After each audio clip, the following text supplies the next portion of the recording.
All right, what would you like to talk about? Oh, I'll start with something. Let's talk about one thing that refers to me and to quite a few people. The feeling of being disapproved of. The feeling of being disapproved. Rejected. Okay. This is a feeling that's way down deep. And yet I see it in me. There's a very sensitive eye in there. I observe it. That's about all I can do. But it's still there. Not as strong as it used to be, but it's still present. In other words, my mind, or the thoughts I put in, as to, I ain't gonna care what people do to me, say to me, insult me, or anything like that. The feelings don't obey those thoughts as yet. Right. They're very strong. Okay, you want to say something further on that? No, I was going to say, first of all, that's the first step, just to look at the thing. And to see that you don't have control over it. Which means, among other things, that we are taken over, we are commanded by mechanical parts of us that run on mechanically, and to see that is the beginning of breaking it. And it's very important. Nothing is more important than to not be discouraged, cast down, whenever you get taken over. Because it'll happen all day long. You'll be taken over. A negative look on someone's face. Someone frowns at you. Someone makes some little remark. And already you're gone. You feel frightened. You feel rejected maybe by them. It's going to happen all day long. Because we're still mechanical. We haven't broken the mechanical habit yet of responding that way. And the reason we don't do that is because we don't grasp yet that there is another part of us that can take that frown from someone, that word of rejection, that scorn, that can take it without being discouraged or downcast or feeling rejected or unwanted. We just don't see it yet. Now, why don't we see it yet? Because there is still a part of us that wants to exist as a certain wrong kind of human being. There's a part of us that insists on being accepted. As long as I want to be accepted by you, you can hurt me. How? By rejecting me. That's right. What if I don't care anymore? Not in arrogance. I don't care what you think and all that. If a person says that, they really care. What if I really don't care whether you like me or not, approve of me or not? I'm free of you. So this is what I have to work on. I have to work on my attitudes that say you must treat me in a certain way. Why do I want you to treat me in a certain way? Because your approval seems to confirm ideas I have about myself. That I'm a nice person, that I'm worthy, that I'm intelligent, or whatever. I have to die to all these ideas about myself. I have to give them up. When I give them up, I'm free of you. I'm free of all disappointment. Not just you, but everyone else on earth. Right. And not just every other person, but every event. This is so important. You've got to be free of events. See this? Right. And when you see this, you are free of every event in your life. Nothing can touch you. Really. This is what it's all about, to be a free human being. Now, that was a good starting point on what you said about looking at feeling unwanted and rejected. And using this as a starting point for going all the way down the trail. 100 miles, 1,000 miles down, until you see all that's involved with feeling unwanted. Then you finally see that the whole thing was an illusion, a hoax. That this person that felt unwanted has no existence at all. Not really. Not in reality. Not in the sight of God, if you want to call it that. Mm-hmm. When seeing this, we're not just a little bit free. The whole thing is over with. We're out of the trap altogether. Mm-hmm. And this is why we want to please people, right? This is our motive. At least I found it as my motive. Well, sure. Well, tell us about that. Why do you want to please people? Which doesn't mean you insult them or rude them. Oh, no, I don't mean that. I mean, you find, say, for instance, that this is one of the things you have to work against, is pleasing people.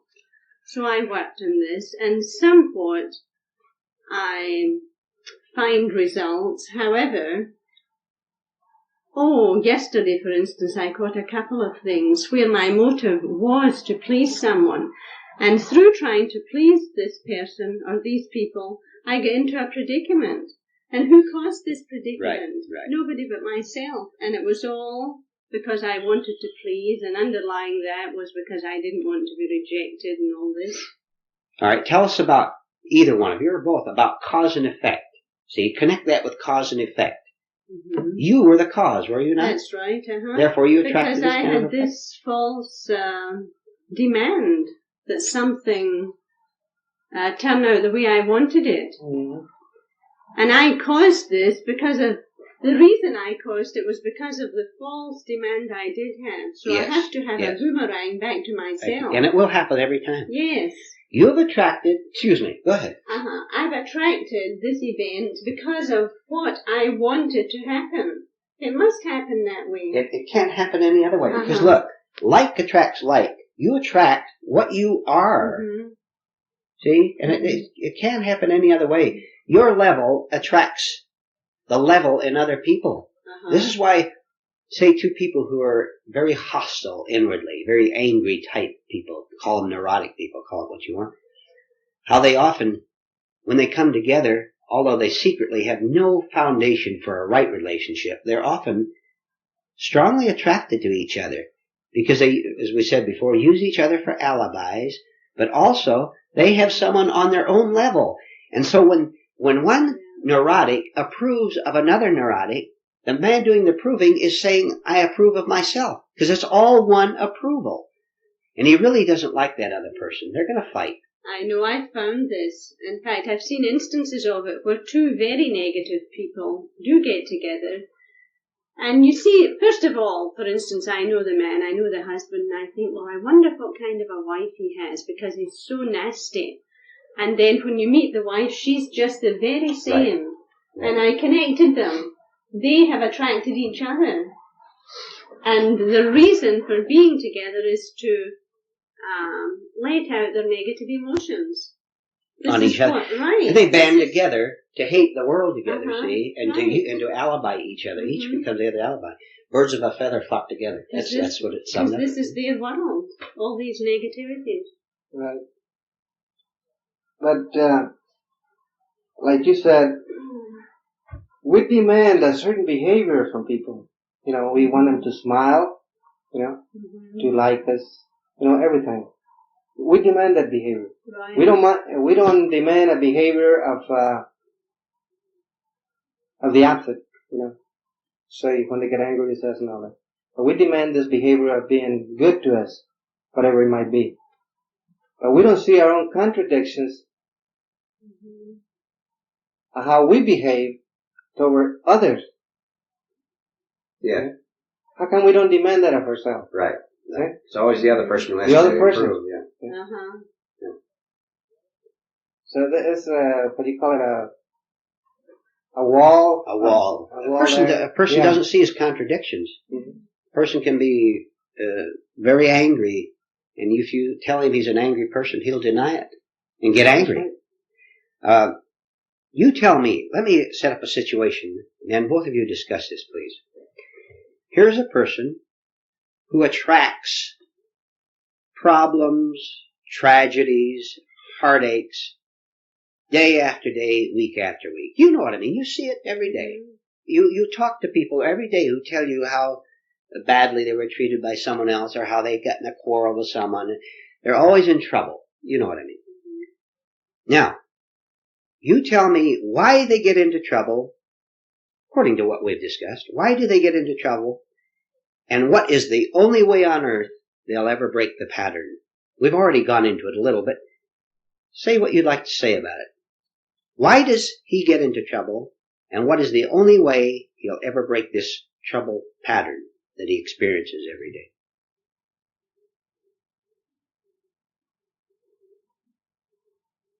Start? All right. Oh, Go ahead. well, his reactions get him into trouble. That's the first thing. All right. He reacts to whatever his level of being is. All right. And if his level is hostile, angry, negative, that is the cause that gets the hostility from the people out there. Mm-hmm. He'll never believe it. He'll never see it. Juan just said there's a wall in his mind a yard thick where he'll never see that his angry behavior, and look, angry behavior can be very subtle. It can appear to be the opposite. Mm-hmm. It can appear to be love, for example, or compassion, or concern for other people. But it's there. Mm-hmm. And we get onto ourselves. You can look at another person's face, and no matter how much fakery they're pulling, you can see right through them, which means you never fall into that person's trap. But this means we have to see through ourselves first. Then we'll see through them. You don't see through yourself, you'll never see through the other person, and you'll be their gullible victim. Go ahead, Sam. Well, I think it's all based on your reaction. And first of all, you have to observe your reactions. Because at the beginning, this is what I did. And some of the situations which did upset me did change. I didn't react the same way. Right. I remember, one of them was, it used to be that when someone kind of pounced, I would react a certain way, get into their atmosphere and become what they are. Right. And I observed this. One incident, where I once worked, somebody accused me of something. I didn't do this. And I remember taking it, I had been working a little while, and I remember taking it entirely different and just more or less acting on what had been wrong. And instead of, you understand what I mean? I understand. Instead of arguing and blaming myself, or blaming them. That's what I mean, arguing with them and blaming them or blaming myself. I didn't make a big scene out of it. I just got to the point and corrected it. Corrected. You know what I mean? Corrected your everyday work, whatever it was, typing or whatever.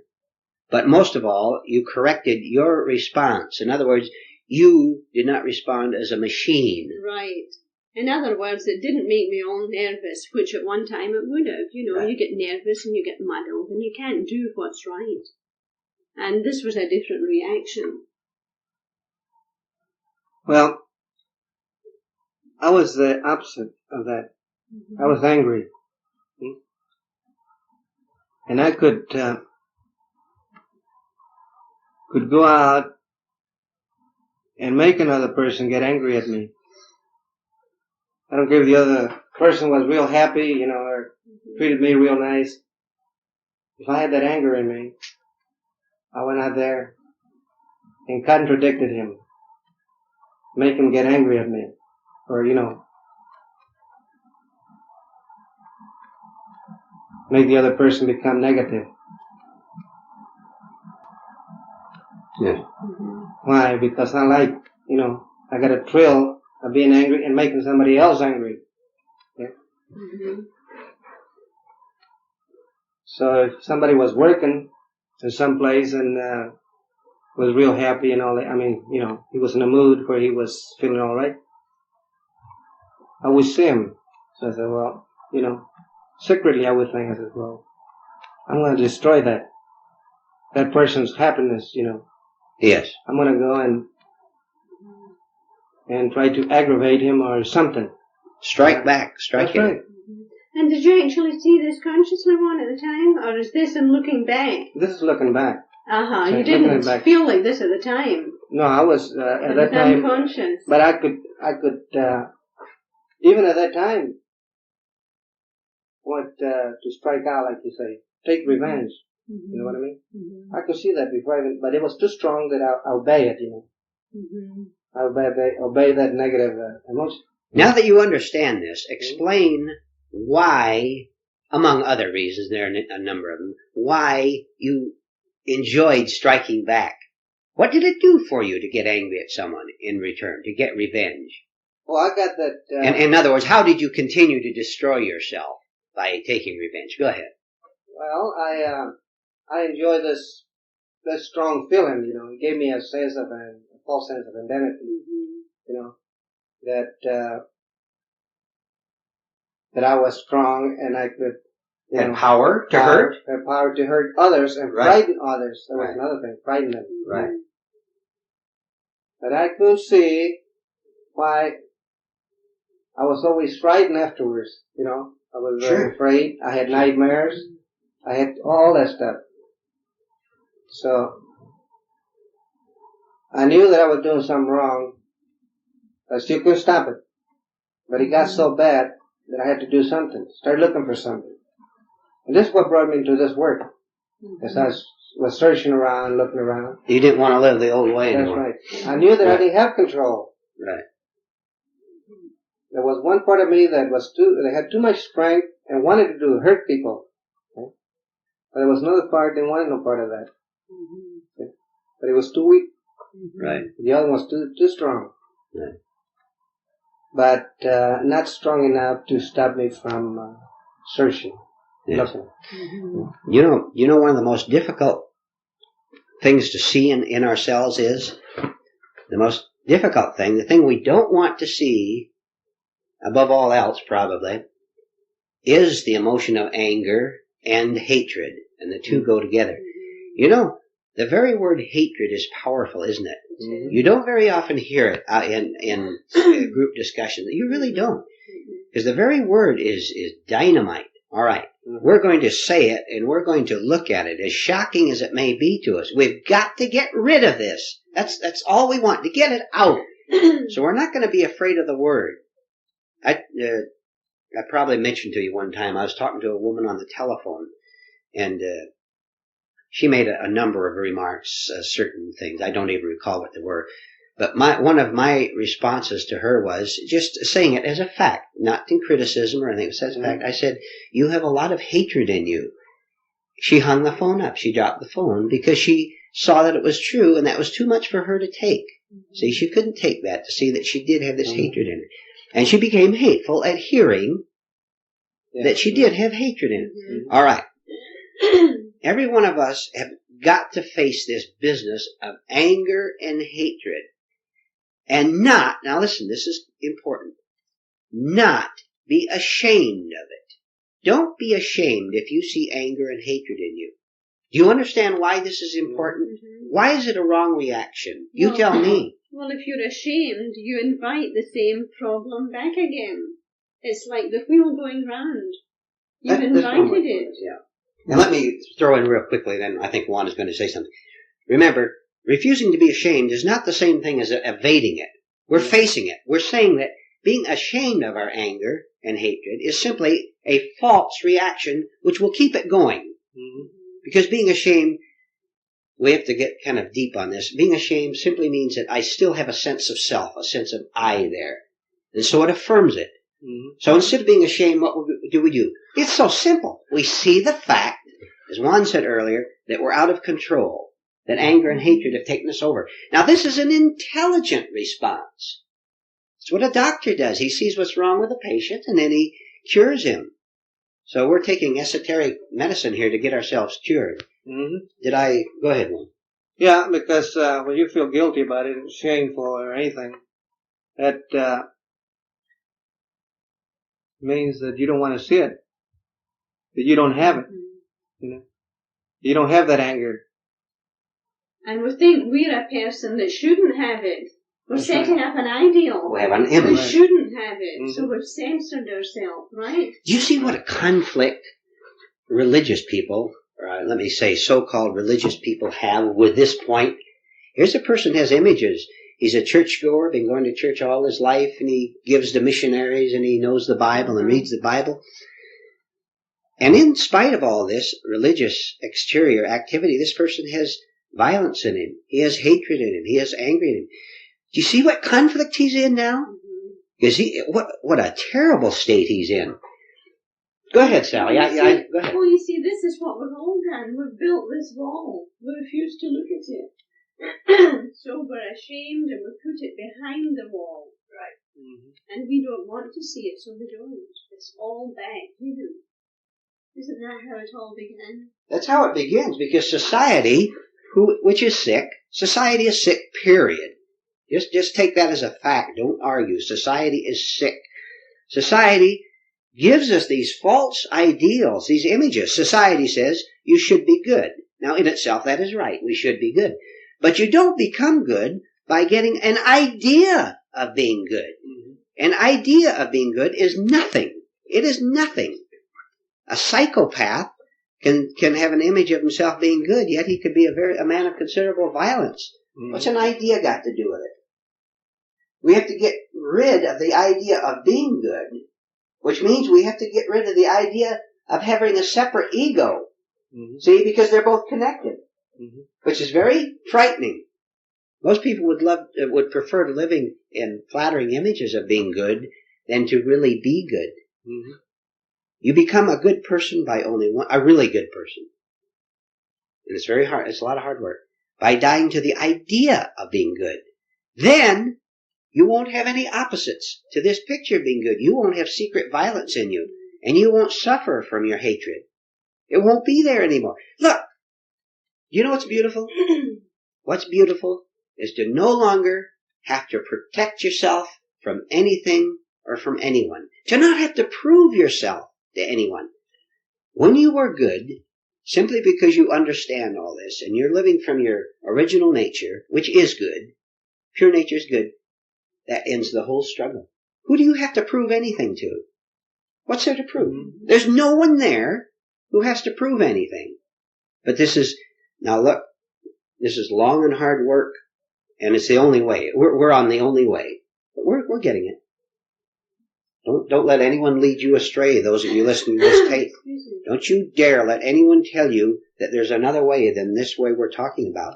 And it doesn't belong to me or Sally or Juan or to anyone else. The truth belongs to anyone who wants it, and that includes those of you listening to this tape. One of the things in my experience to religions of different types, which gave me this idea of anger, that we had a right to get angry, with another person, change it. Which is, they used to say because Christ got angry. Okay? So actually, we all take this idea that in order to survive, you have to be angry. That's such a thing as right anger, which is one of the biggest negative emotions there is, which really destroys people. But we don't see that ourselves. Actually, Christ, as much as I understand now, he was not angry. His words were strong. And as we read the Bible or New Testament, we think that he was an angry person, And people who love their anger will keep telling you that in order to justify their own anger. Sure. Go ahead, Juan. That's right. It's just like your books or everybody's books on esoteric. The authors are not angry. They're just strong words which are exposing our false images. There's no anger behind. It's actually the truth of what we actually are, not what we imagine we are. But reading those books, we think the guy that wrote it was very, very angry, Yeah. That's projection, by the way. That's what I was going to say. We'll take out of it what we ourselves are. Sure. You see what you are in the world. This is why people must be ready for something like this. Right. Before they can have it. Tell me some qualities. That's cause and effect, isn't it? Right. Tell me some qualities that make you ready. Oh, getting fed up with everything, seeing that nothing works. With the old life. Right. With being angry all the time. Being angry, With the self-punishment of anger. Right. When you get angry, who's punished? Although we never think we're punishing ourselves. Why? All right, you tell me why we don't see self-punishment and anger. One said it a minute ago, among other things. First, there's a false pleasure in being angry. Right. People get a great deal of pleasure out of blowing up, and don't think they don't. Because they feel they're righteous in doing it. They feel that the cause is worth it. Also, emotions carry you away very swiftly and very powerfully from the things you don't want to see in yourself. Mm-hmm. If you accuse me, for example, of something, and maybe it's true, you accuse me of something, and I blow up at you, get angry, I blocked out my mind of what you said. See, I blocked it out. I put up this wall already so that I don't have to see what you said was true about me. I've got a marvelous escape. But, of course, I'll get sicker, see, because I refuse to face it. Go ahead. And that's the reason for justifying? Is this Sure. wall? Why, sure. That's right. You watch television or hear the news on the radio, is to, or anything, or from people all over, to defend our honor. That's one word they use all the time. So that means to tell you that you should get angry. Defend yourself. Your honor. Somebody assaults you or accuses you about something. You got to defend yourself. So the sickness continue, over and over. It's good to see that we're increasing the wall, isn't it? Well, sure. We're doing the opposite. We're destroying the wall. The wall between false ideas. Well, as we were continuing on how we can give this up when we start saying this. For one thing, to see how much anger we have in ourselves, secret resentment is there all the time. Right. Okay, how can you start? How can you start on this? Well, take a look at how much anger there is when you give good things to other people. Gifts and try to be nice to them. I mean, giving because you think you're supposed to, right? You really don't want to. Right. All right. Go ahead. And find out that as you look deeply inside yourself, you're doing it from a false sense of guilt or something they taught you from way back. You want them to like you. Right. That's all it amounts to. You want to be accepted and liked. Go ahead. Being good is nothing but being afraid. You have to get to that point. Where you see it. Where you see it. That being good is to be afraid. That's right. Afraid of reputation, what other people think of you, and so forth, so forth. Afraid that they won't like you. Yeah. All very right. painful. Very painful. You have to see it. Now, who wants to live like that? I don't. Do you? I don't. May I ask those of you listening to this tape, do you want to live that way? Do you want to live in self-conflict, to be afraid, to go around pleasing people at the same time sensing your own weakness in doing this? I don't want to live that way.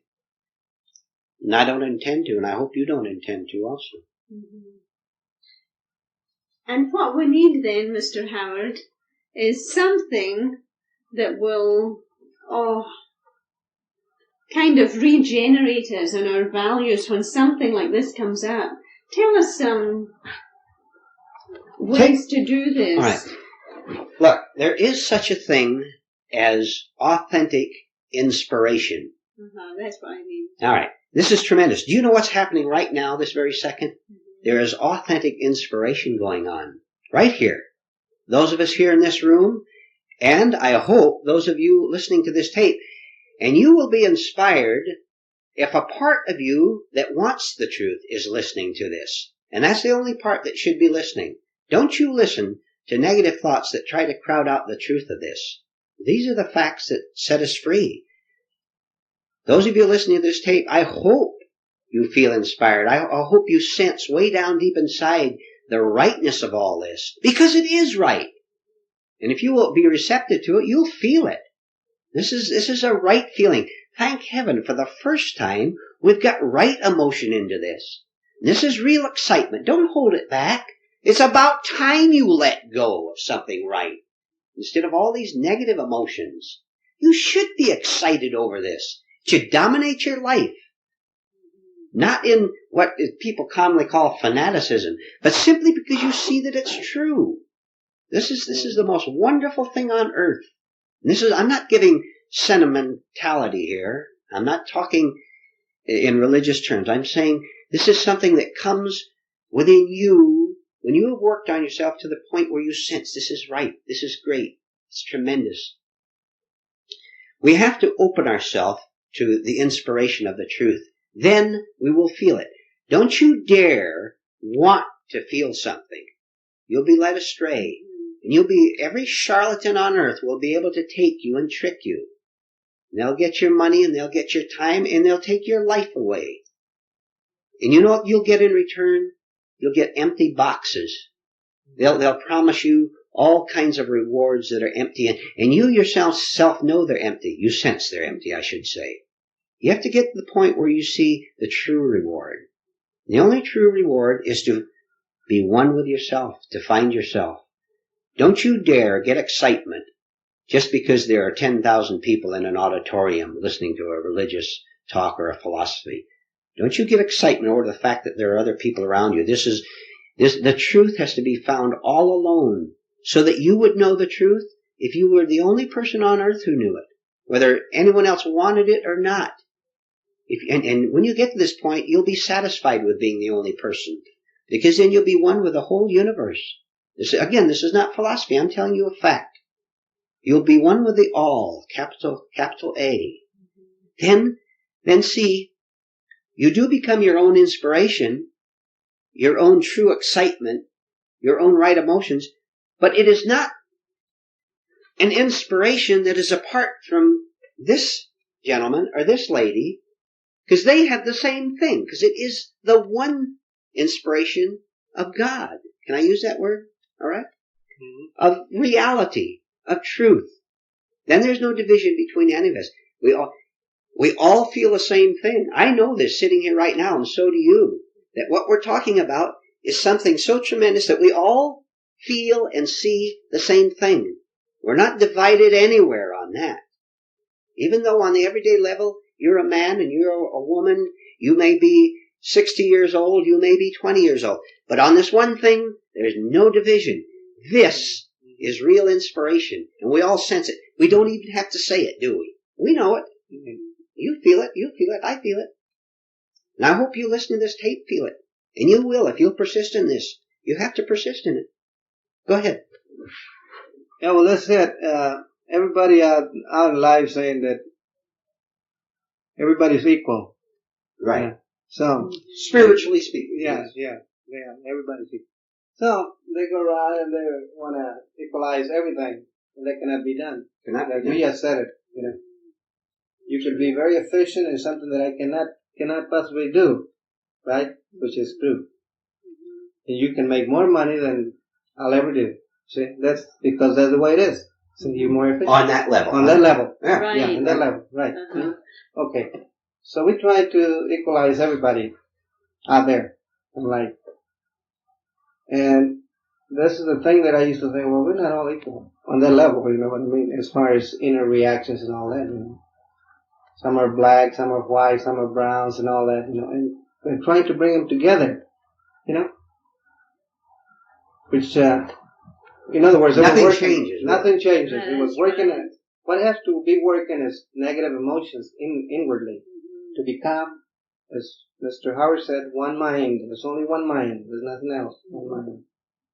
But we have to work on it. To see this. And you go beyond color. I mean, you're beyond that, right? Do you see how this explains, those of you listening to the tape, try to see how this explains everything you see out in the world, the news events you see on television, how it explains your human relations down at work, how that there is no peace in spite of all the talk about peace. There is no compassion in spite of all the religious talk. It simply doesn't exist.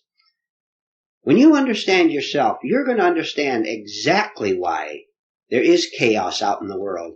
And in spite of all the peace organizations and churches and everything else, humanity continues to fight wars. There continues to be heartache and sorrow. Because mechanical people are trying to produce love. And love is not on the level of mechanicalness. It's on the level of consciousness. It's on the level of not trying to be somebody, trying to be more important than the other man.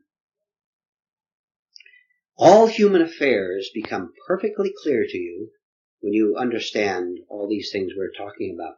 And then you, of course, never have anything to do with these false moves of trying to bring about a better world. It has never happened And it is not going to happen. There's not going to be a better world. Now, just take this as a fact, because that's what it is.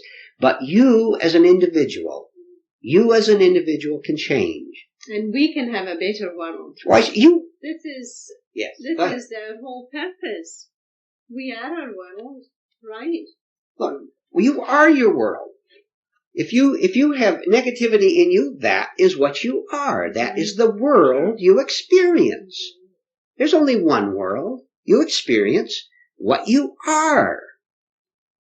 Look, let me repeat that. You experience what you are. Now, if you want to experience something different, then change what you are.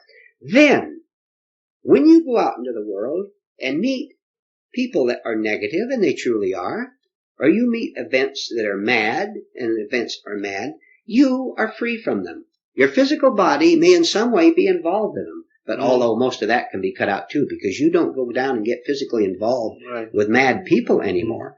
But I'm saying you're living in a mad world. All of us right now. And there's wars going on, and there's inhumanity going on. But you are free from it spiritually, psychologically. It doesn't touch you. Because you, for one thing, you understand it. You have remade your world. Therefore, your world is at peace. And you can say to other people, and they're not going to listen, by the way, you can say, do you want to remake your world? Do you want to cease to be mad? Then I can tell you how to do it. If you want it, but you have to want it. In other words, it has to come from the person itself. Right. I mean, that's no conversion or trying to gratify the other person that this is very easy work and all that stuff. I mean, isn't it lovely, one, that you don't have to get other people interested? In church, you know how you're supposed to... Right. Compulsion to convert others. Convert others or bring a new person to church. Why? Tell me why. This was to give, for instance, if I did it, this was to give me, affirm that I was right. This was the true religion. Sure. You've got another They ally. were telling me, that you're right. So the more people I could bring, the more right I felt. I think that's fear, right? Sure do. Right? Fear of standing alone. Standing alone, right. Look, you have to be all alone. And fear of not being right. This is why you have to start off with the idea of having no allies whatever. That's right. Which means that you're going to lose a lot of people who have been giving you false doctrines and false ideas. And they're doing it because they're afraid, of course. And you may have been giving it to others. But you have to see through this. This is a stage you have to go through. Where you're willing to say, I'm so weary of living in this sickness. And let's face it, it's sickness. Just face it. Don't be afraid of it. Say, there's something seriously wrong with me. But I don't want anything to be seriously wrong with me again. I want to be out of it. I want to be free. And everything I've tried up to now hasn't worked. I've deceived myself all my life by going to these meetings and reading these foolish books, doing all these things. I'm not going to go along any further. You're going to lose these supports that you have, and it's about time you lost them. And they're going to try to persuade you to stay. You know why, don't you? Look, you have to leave. I don't mean necessarily physically. When it's time to leave physically, it'll happen all by itself. You'll know why you leave. When you see you're in a mental institution and don't want to be there anymore, you just walk out. Mental hospital. That's right. Because you're beginning to see that there's something else besides insanity, social insanity. And you don't want anything to do with madness anymore. This produces a crisis in you, doesn't it? Yeah. Of course. Now what am I going to do? I don't have the church or the group. I can't go around and talk to people and try to convert them. You're deliberately putting yourself in a crisis, which is a tremendous thing. It's a wonderful thing. Because now you can look, as Juan started off the talk, you can look back and see what is going on inside of you. You can begin to understand why you feel this way. You need to see that you were a slave to your own fear. Mm-hmm. But you're on the way out. See, this is good. Everything we have said is good news. Tremendous good news. It's the way out. Yeah, this is an odd thing to say for people that might not quite understand this, but you know that you could be in a place and become aware of how afraid you are of other people. This is making progress. You look at yourself and you know, I'm very afraid of people. And here I thought I was, courageous, dynamic, brave, and all that. And actually, I'm afraid to be by myself. You know, I want people around. Right. And here I thought that I could draw people right and left if I wanted to. Right. You know? So this is one thing that really inspire me, or anybody that will work on this, because you know that these things are true. Yes. You're so afraid to stand by yourself. Yes. Yes. Let me summarize just a minute, then comment. How much time do we have on this one? Go ahead. Finish your... Yes. Don't be afraid to see how bad the inner condition is. That's the first step. Don't be afraid to see how bad it is. Because when we first look, when we're new at this, and we're told that we have to see how negative we are, how unkind we are, what fakes we are, how we deceive ourselves, what hoaxers we are, how we put on stage performance.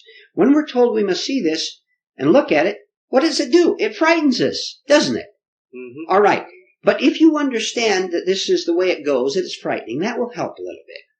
And then you'll find out that the fright itself is a false move. But you don't understand this yet. You're not able to grasp it yet. But let me tell you that the fear of seeing what bad shape you're in is itself a wrong move. So simply look and don't be afraid of seeing the terrible inner condition. Face it frankly. I'll tell you right now, you won't be able to see very much at a time. It'll be too much for you. Mm-hmm. But you start in a small way. Just take some little thing. For example, see how often you contradict other people. So take some little thing. Find your own examples on this. Find how often you like to maybe make critical remarks. Not necessarily with words, but to yourself. Right. How frequently you criticize other people. Now, why is it wrong to criticize other people? That does not mean that the other person is necessarily nice. They may be quite horrible. Mm-hmm. But it gives me a thrill to get my attention off my own falseness to criticize you. That'll be enough for this side of the tape.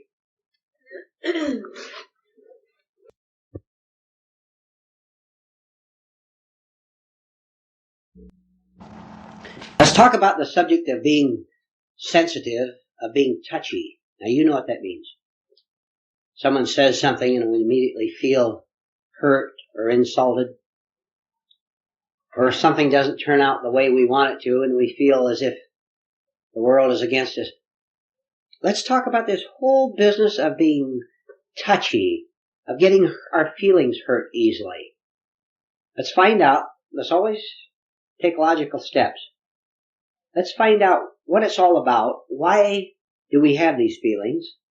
And then find out how they can be ended. This is why we're here, to get rid of these things. We're not here for a group therapy or a philosophical discussion. We're here to change ourselves. And I wonder if those of you listening to this tape really see that it is possible to change yourself fantastically. And I use that word deliberately because it is fantastic. Really change yourself, not just talk about it, for heaven's sake. Not read a book and say that it helped you. It didn't do anything for you. You have, look, to change yourself, you have to change yourself. So let's start out with the 10,000 paths we can take. Let's take the path starting with the business of being sensitive, touchy. Why are we touchy to everything that comes along? Then we'll discuss how we can get rid of it. But the two are connected. To see the cause is to remove the cause. To really see it. Why are you sensitive about anything? Well, one thing that made me very sensitive is when somebody rejected me or disapproved of me.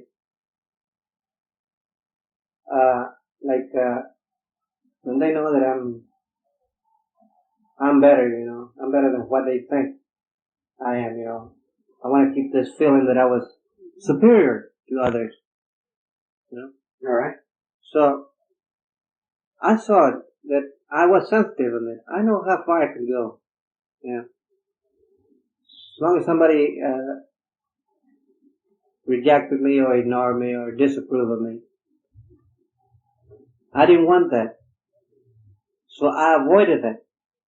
You know. That person or that situation, you mean? That person or the situation. Okay. Both of them. Yeah, sure. So, now you ask me, how can we work against it? Or, you know. To not suffer from being not touchy. suffer from it. Okay. From being touchy, alright. So now, I'm going to let anybody or everybody destroy this feeling. By that I mean, if they want to reject me, ignore me, or disapprove of me, that's their problem, not my problem. Okay. I'm going to go at it. Right. I'm not going to avoid it now. I used to avoid this all the time. You see? So a person that didn't agree with me, or disagree with me, I would avoid that person, or an event, or whatever it was. But I'm not doing that no more. I'm going right at it. Go into more detail on that. That's very interesting. Well, I don't want a person to approve of me, or please me, or praise me. That person is out as far as I'm concerned. Because that just adds to your sleep and right. your pain. Yeah. Keep that feeling going, you know. Okay. Now I'm looking for persons that don't like me, or that don't get this wrong, that you know that I like it. Yeah, I'm just going through that. You want the challenge so that you can use it. Correct. Mm-hmm. Because, Mr. Howard, if you would praise me or gratify me in some way or the other, I wouldn't be here. I think you understand that. Right, I understand. I think so. But explain it anyway. Perhaps some people listening to this tape don't understand it. Go ahead. Okay, as best I can. I want to get out of the trap. Out of the trap. All right. And the only way to get out of this trap is to go through that pain. We're right in it. As you say, go into the lion's den. Okay. And let anybody do whatever he wants to do to me. Yeah. Or any event. Or any event. Okay. Right. We want to feel secure. We don't want to be disturbed, put it that way. This is what life is all about. Don't want to be disturbed. And everybody's disturbing us every minute. Correct? Mm-hmm. Okay. So I don't want that no more. I'm going right in there and let people do whatever they want to do and destroy this false feeling I have of being so sensitive of what others think about me. Yeah. Or what I think of myself. Either way. So the thing to do is go right into it. If you reject me or disapprove of me, good and well. I want it. Because I know this is the only way that I can go. This is the only way to get rid of this. You're using your pain to get rid of the pain. Correct. Mm-hmm. One way to put it. Mm-hmm. What happens when I avoid that? I justify it, right? Right. Mm-hmm.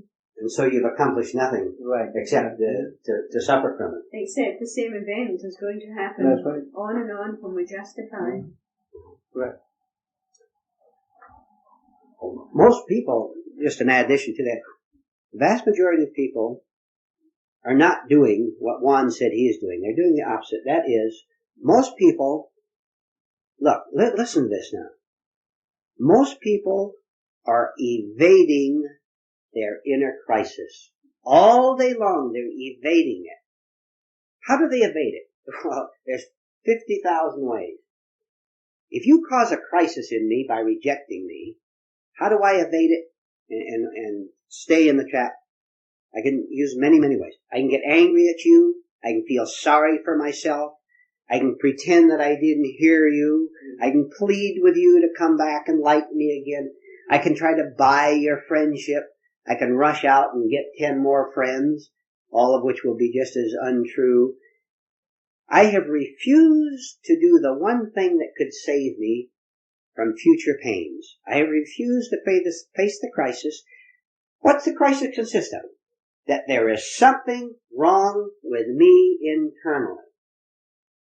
And every human being on earth, practically, well, there are exceptions. We're trying to be exceptions. And we can be exceptions. Most people, well, even going into religion, you understand that that can be a refusal of the crisis, an escape from it.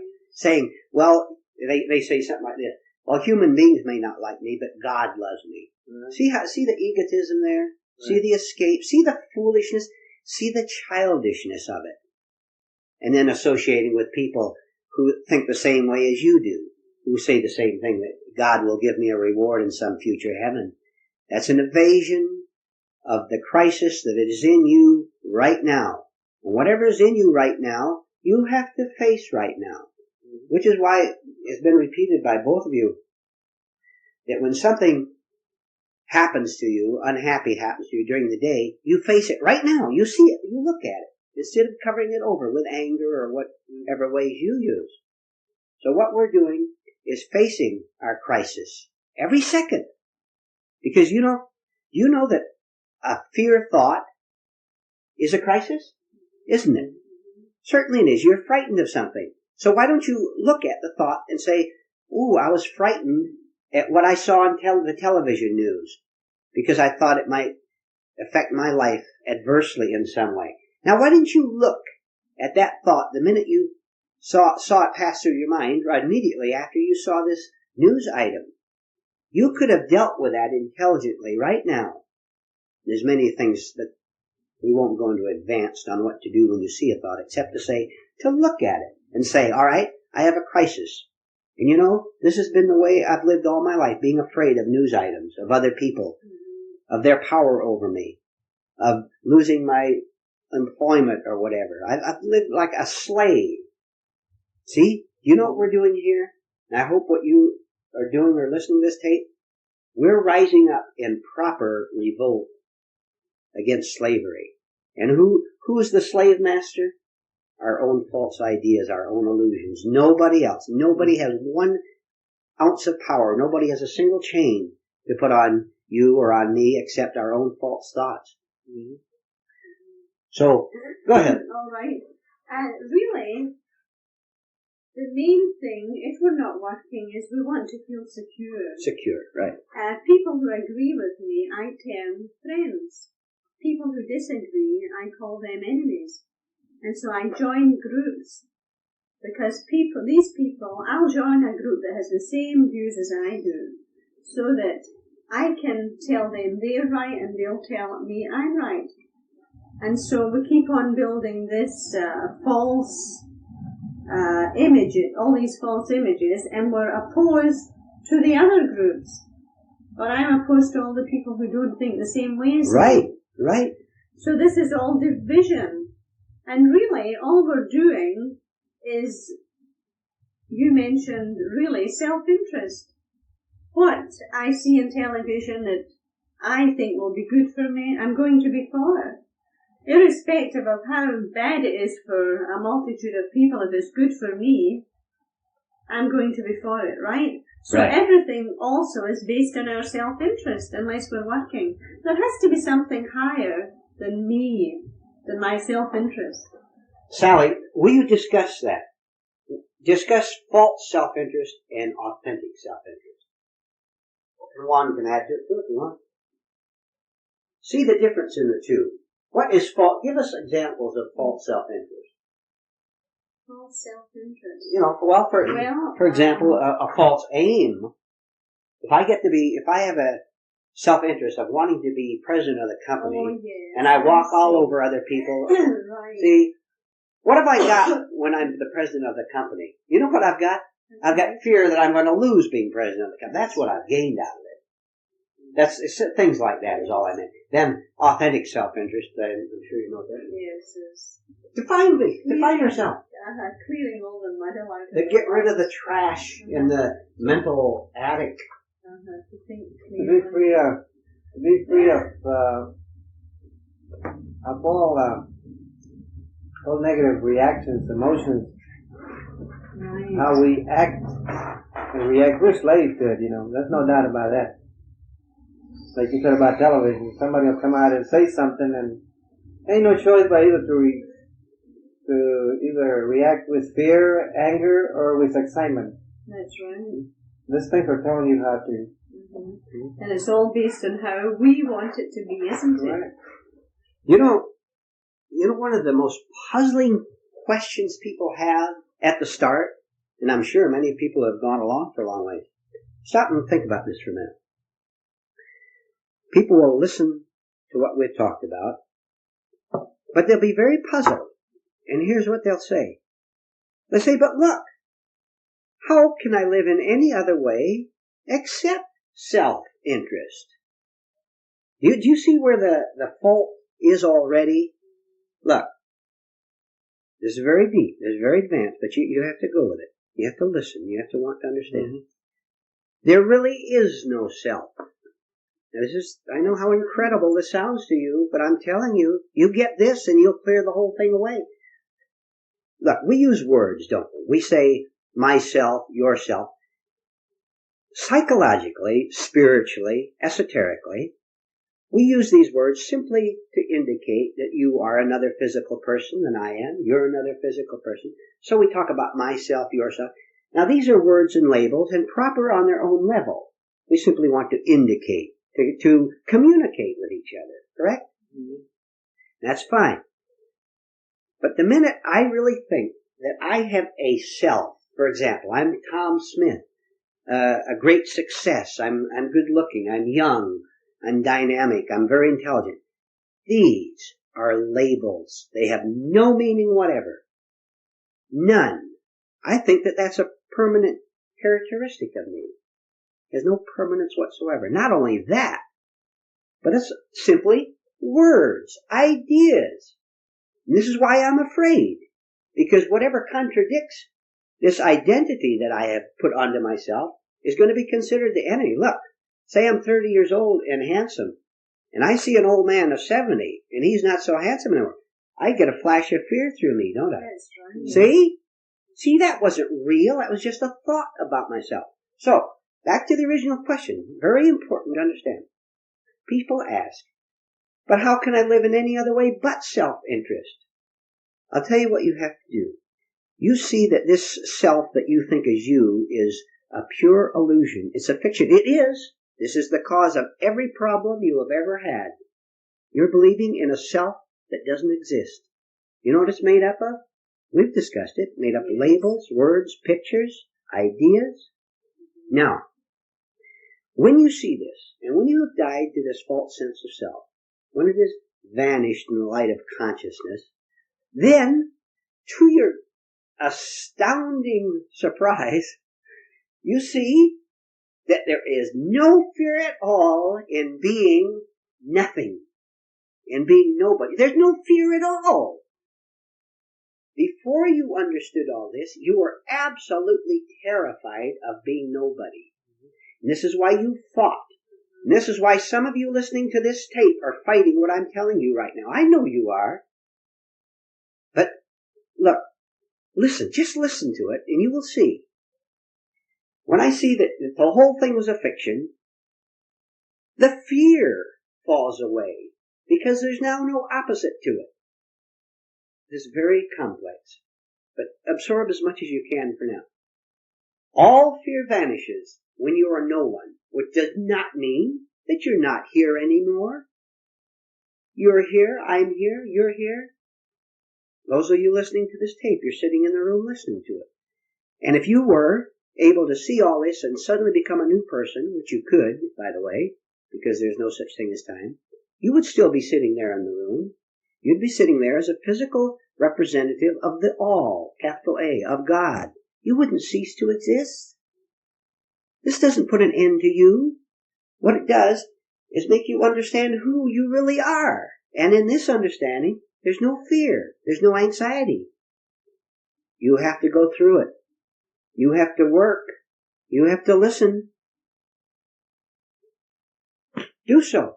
Look, this, to get back to Sally's point, this is authentic self-interest. To save yourself, to find yourself, use whatever phrase you want. And you're free of all fear, including the fear of death. I'm getting I'm grasping a little bit of what you're saying there. You can be walking down the street or any place, and if you observe yourself, you want people to to affirm something in you. You're somebody. You're afraid to be nothing. Yeah, Right. I can see that point there. Yes. Right. Yes. Okay. When you lose a friend, maybe he insults you or something like that, and you say, "I don't care," which would be going back to the same thing. Don't deceive yourself. You do care. That's right. Otherwise, you wouldn't see it. That's right. Right. Mm-hmm. Right. Or bragging about it to others. You know, Right. I lost somebody, but I don't care. I can. Right. Same You know? thing. Right. So all this connects back to that we don't want to be a nobody. Correct. We want to be somebody. But gradually can be done. Dropping it, you know. Dropping little things at a time, you know. See yourself that you actually are nothing. When you see that you are nothing, there's a fear there. That you can look at it. You can look at this fear. Because there has to be a little pain. Yes. To see something. That you are nothing. That you are ignorant and stupid like the rest. But we don't believe so. We think we're pretty smart and wise and all that. So we stick to these labels, like you said, Nazar. I still don't accept myself as what I'm actually am. You know, I want to be something else. Important to attract attention. That's exactly what I'm getting at. Attract attention, Right. to be Beautiful, handsome, rich, And honest, to make Right. jokes, make other people laugh. to be the clown of the party. Go ahead. take a look when you don't when you lose your job or something like that, and somebody asks you, well, what kind of work do you do or anything? Just observe yourself, how painful it is. Yes, That that's you good. have to admit it that, well, I'm nobody. You know? Very good. Right? Very good. Mhm. That's very good, dude. I'll tell you what, Sally, would you repeat in your own words? Because I want to emphasize this. Would you just repeat what I said, and I'll say it again, then just repeat it in your own words. You may say something that I wouldn't say. Why does fear vanish when we understand these things? When we understand that we have lived by self-description, self-labels. Why does that put an end to the fear when we give up our labels and fictitious identities? Do you understand that? Yes, you mean, for instance, say if I'm depending on another person and I see that, I'm frightened if they don't come through with it, and I see how this other person is really destroying me, or how my dependency on this person is destroying me. Is this what you're getting at? Yes, something like that. I'll tell you what.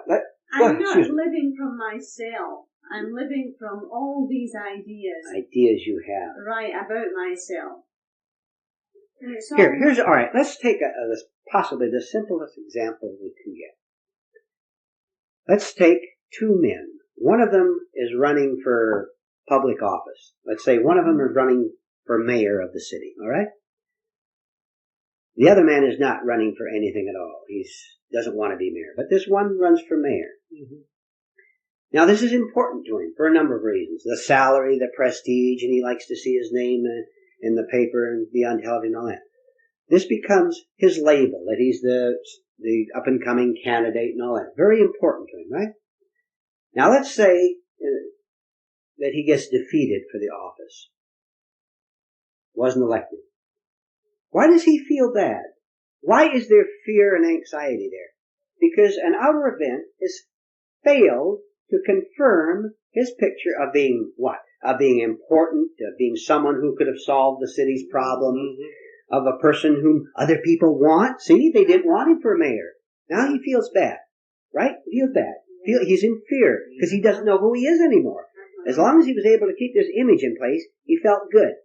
Now he feels bad because the opposite took over. All right. Now, take this other man who wasn't running for mayor at all, just a citizen who didn't give two hoots about being mayor.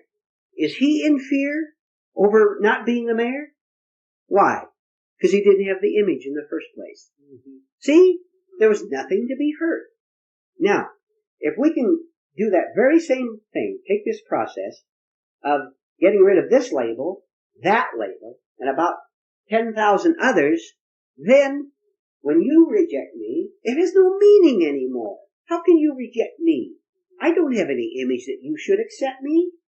But that doesn't mean you're not in my life. It means if you're in my life, here's an extra bonus. It means that you're in my life on the terms of truth, because I have become one with truth, and I am not going to waste my time with falseness. I can't waste my time going down to that hall and hating another pressure group by joining my pressure group and hating another. I've seen through the falsity of this. So you and I are in right relationship now. No images equal no fear. Where do we start? By seeing the images and giving them up, just dropping them because they see that this was the cause of our fear. Mm-hmm. This takes work, doesn't it? Oh, yes. Very hard work. Yeah, that's very good. And all those labels.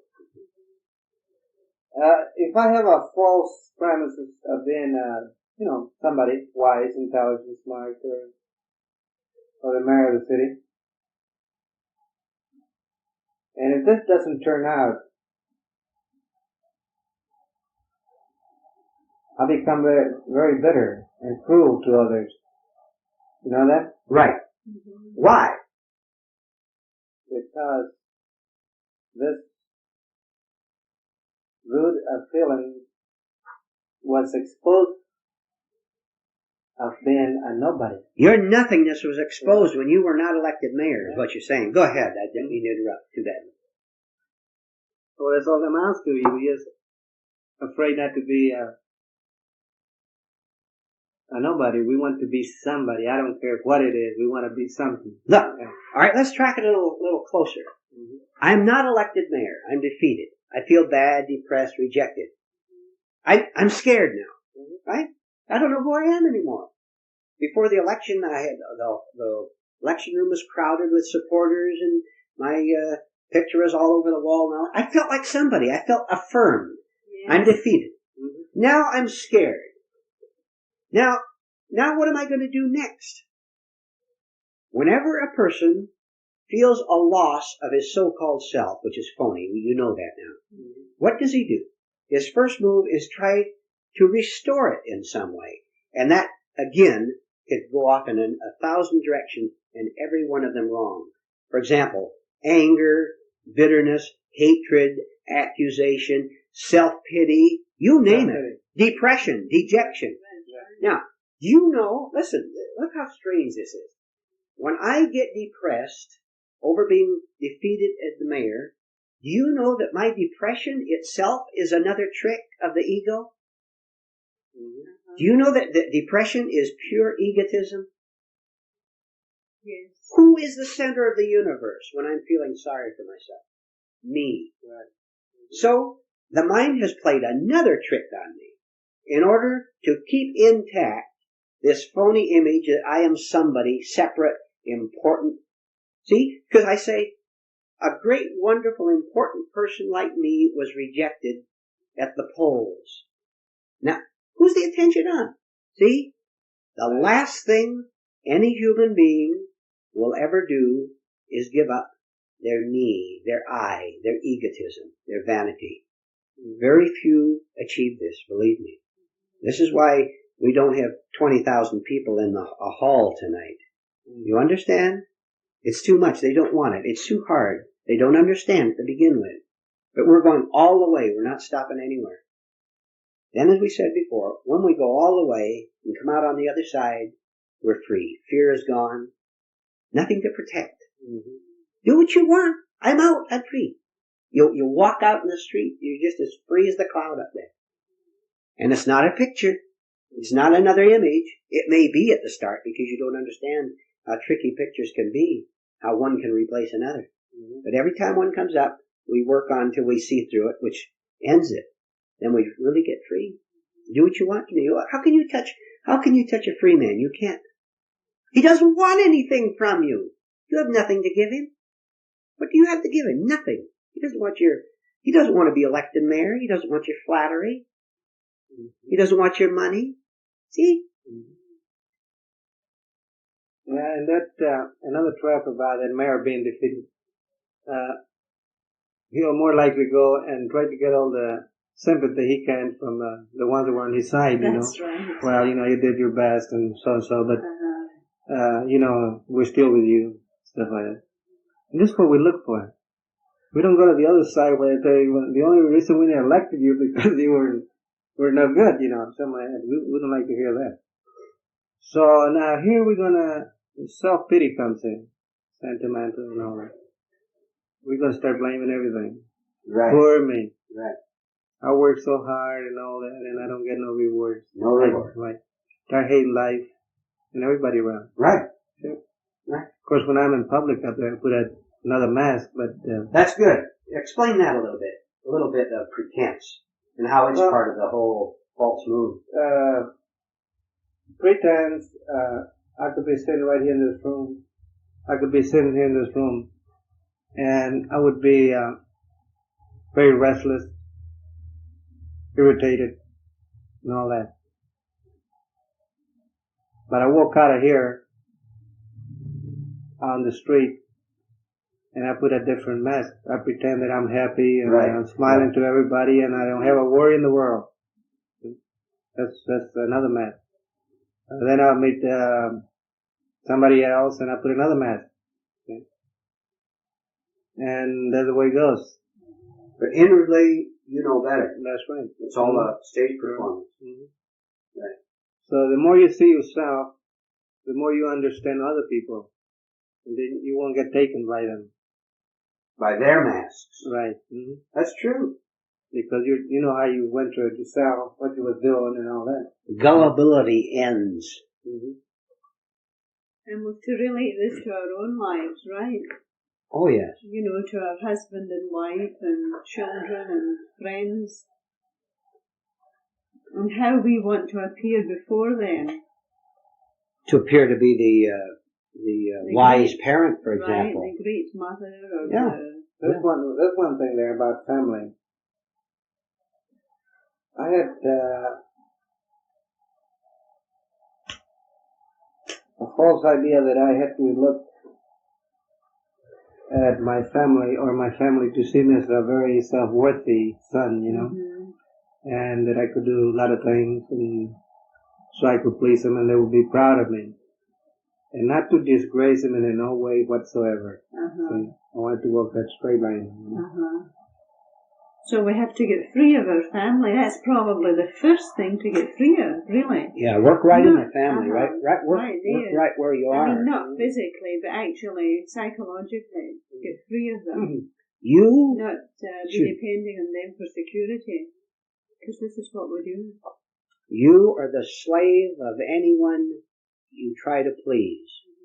Now, I know how some people would take this if they heard that. They would say, oh, you mean we shouldn't try to please people? When you are natural, when you are real, your relationship is right with you. Then whether you please them or not is up to them. They will have a reaction to you. Then you'll be a real kindly person because you won't do anything to offend anyone. So the whole question of how you should behave toward others vanishes, and you should be very grateful for that.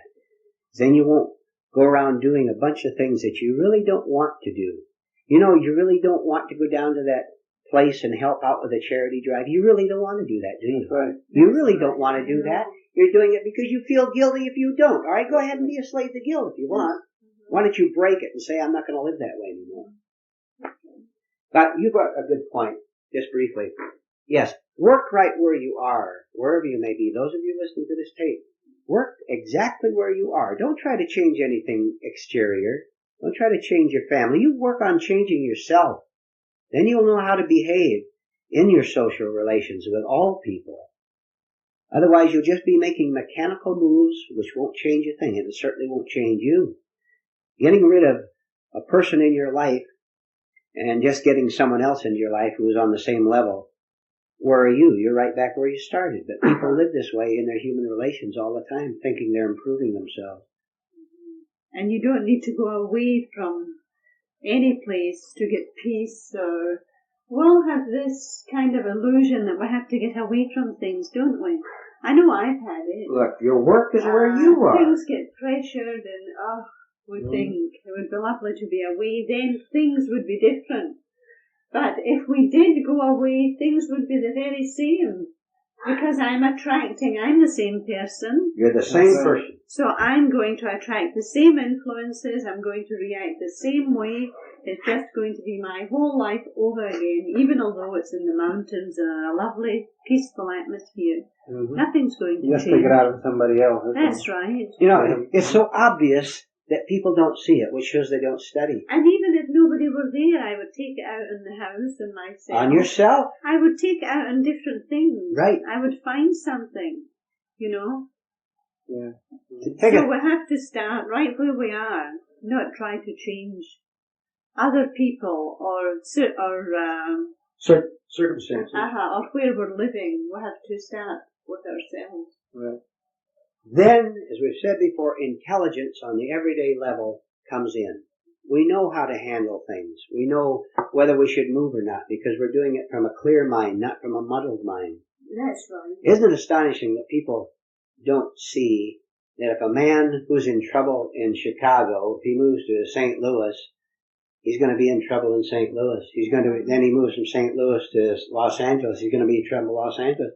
Because as Sally said, that man's level of being will attract the same kind of people into his life, and they're going to eventually hurt each other, injure each other in one way or another. As you said, which doesn't, of course, mean that nobody moves about. Oh, no, but you do so for practical reasons. And it comes about naturally without you forcing it. Well, then you can work any place. Any place you go, you'll be working. I mean, that's right. Yourself. You won't be deluded in thinking that from moving from one place to the other when you're different. Mm-hmm. You're working on yourself all the time, regardless of where you're at. That's right. But one of the main things is that when you're with a group of people, you're acquainted with them, you have to work with them or live with them or whatever it's supposed to be. You keep thinking over and over in your mind, if it wasn't for these people, I would feel better. You'd be happy. Right. I'd be a happier person. And that is deceiving ourselves. Right. You can go to the next town and the same thing will happen again. Right. Right. We always think things will be different if only this person or this thing, or if I didn't have to work in this place, and if only I could go away where it was peaceful. Little do we realize that everything would just happen as before. Mm-hmm. Maybe a different boss, but we're the same people. Mm-hmm. So we're just going to react, as I said before. If you're listening to this tape, stop for just a minute and give your attention to your inner state. Just look at yourself. Try to see one thing. There's many things, but for now just try to see one thing. You are indeed your own world. Right now, as you're sitting wherever you may be, whatever state or city you may be, you are your world. And whatever this world consists of will be attracted to other people and events which are on its level. If your world is an unhappy world, that simply means that your mind is not operating correctly. It means nothing more than that. This sounds too simple, doesn't it? If a person is unhappy, simply means his mind is operating incorrectly in many ways. We've discussed many of them during this session. If you can begin to see that much, that if you will change the way you think, change your attitudes, change your viewpoints, you will change your world because you are your world. Your thoughts are your world, whatever it may consist of right now. There's no division there. Whatever thought you think at any given moment, that is your entire world. It really is. And when you think of it, see how ridiculous it is to expect everything to go the way I want it. This is my world, and here are all these millions of other worlds, right. And we're all bumping into each other. You know, one thing that always interests me, that all through the years I have and other people are still doing, we're looking for what the truth or reality, right? Reality. Everybody wants to be happy. Reality. Mm-hmm. And going back to what you just got through saying, Sally, reality is what happens to you all day long. That is actually reality. That's a fact. If somebody fires you, that's it. There's reality. Right. Or if you get sick or anything, I mean, that is, the only thing is that we don't want those things. It explains itself so easy there, that it's reality right there.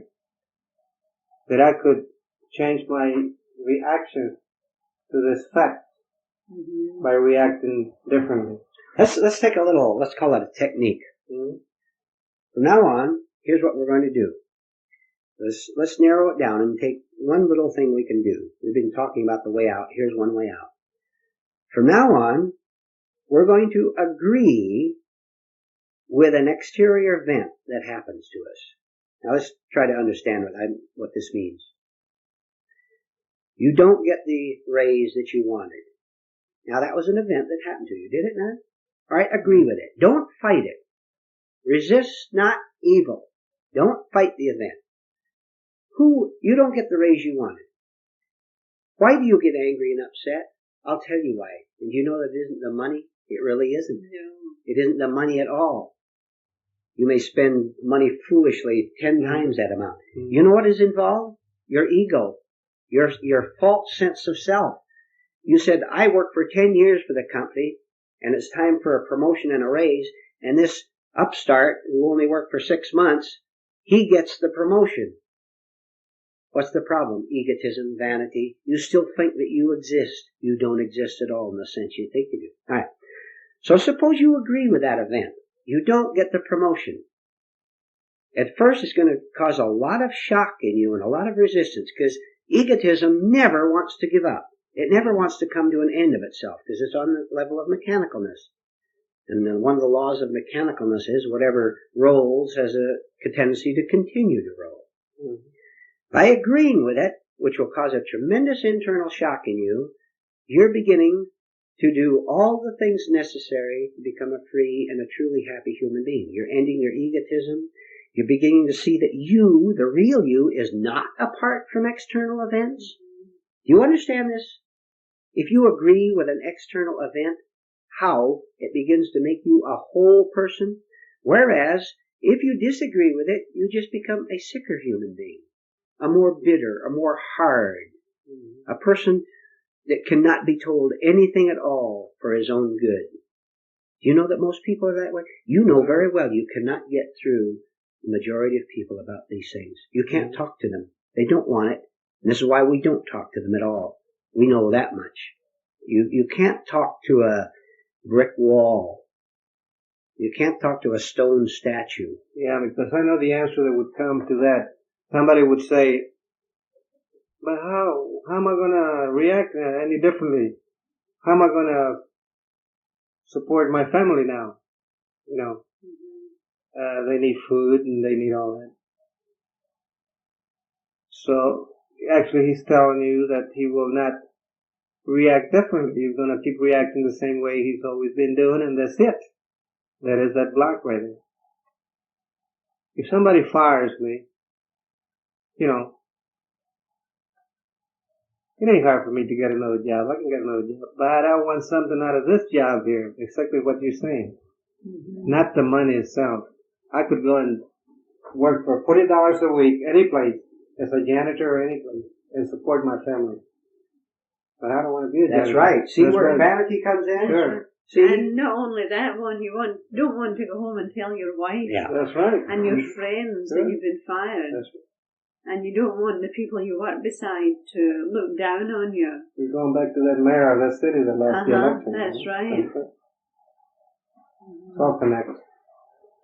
You see how important it is. This is such a real challenge. How we have to say to ourselves, first of all, we're kind of ending where we started. I'm tired of living this way. Juan started off something like that, I believe. I'm tired of living this way. So I'm going to listen carefully. I'm going to study. I'm going to work on myself according to these principles I heard. And I'm going to start changing it. And I will tell you that you will make 10,000 blunders. Never mind that. Everybody does. You're not alone in making all these blunders and doing foolish things or thinking that you've attained something, then finding out that you didn't. Go through your blunders. We're trying to tell you that every mistake you make can be turned into gold. You can use that. You'll finally make it. Any final word, either one? Well, I think one good way to work is to see how ridiculous we are when we think that everything should happen the way we want it. Yes. And laugh at ourselves. That God should favor us Right, instead of, isn't that ridiculous or that stuff? God should look on me instead of anyone else. This is the end of this tape.